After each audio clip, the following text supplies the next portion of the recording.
Boa tarde, amigos do canal Redemptoris Mater. Sejam muito bem-vindos. Este é o 8º episódio da série As Alianças de Deus com os Homens na História da Salvação. Vamos conversar sobre uma época da vida dos israelitas que vai do século XIX a.C. ao século XV a.C. e sobre o início da aliança de Deus com um povo eleito, uma nação santa. Depois do período dos patriarcas, a Bíblia entra no período da vida dos hebreus no Egito, que durou 4 séculos até o Êxodo e é descrito de uma forma narrativa no livro que leva este mesmo nome. Há ainda um livro suplementar dessa época, que é o Levítico. É a mesma época em que surge o Código de Hammurabi, começa a primeira civilização urbana na China e a língua grega é escrita pela primeira vez. Pois bem, quando os israelitas estavam no Egito, em determinado momento, ascendeu ao trono egípcio um rei que passou a oprimir e escravizar os hebreus. Nasce Moisés e, segundo as ordens do faraó, como menino hebreu, deveria morrer, mas é salvo das águas do Nilo pela filha do faraó, que o adota. Quando adulto, defende um compatriota que está apanhando de um egípcio e acaba matando este último, precisando fugir e indo para uma terra chamada Madiã. O plano de salvação de Deus se manifesta concretamente em Moisés quando Deus lhe aparece na sarça ardente, uma sarça na montanha, no Monte Horebe. Esta sarça queimava, mas não se consumia. Moisés se aproxima e Deus lhe diz: tira as sandálias dos pés, porque o lugar em que te encontras é uma terra santa. E lhe revela seu nome: Eu sou aquele que sou. Ou simplesmente Eu sou, em hebraico, Yahvé. Deus revela ainda que é o Deus dos pais de Moisés, de Abraão, de Isaque e Jacó.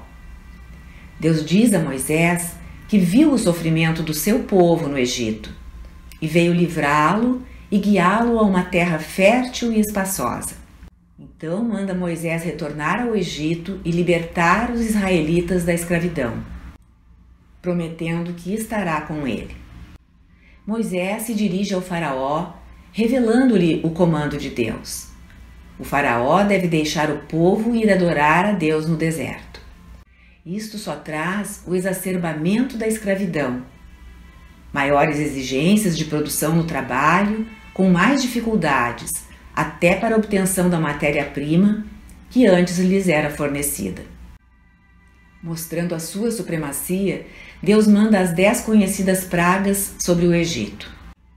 As águas são transformadas em sangue, vêm as rãs, os mosquitos, as moscas, a mortandade do gado, as úlceras na pele, as tempestades e granizos, os gafanhotos, as trevas e a morte dos primogênitos. Com o anúncio da 10ª praga, Deus institui a Páscoa e, por meio dela, poupa os israelitas da morte dos seus primogênitos. Indo eles para o deserto, são guiados pela presença de Deus, que está com eles na coluna de nuvens durante o dia e na coluna de fogo à noite, para os conduzir. Atravessam o Mar Vermelho, que se abre para eles, passando a pé enxuto, enquanto o exército do faraó é submergido.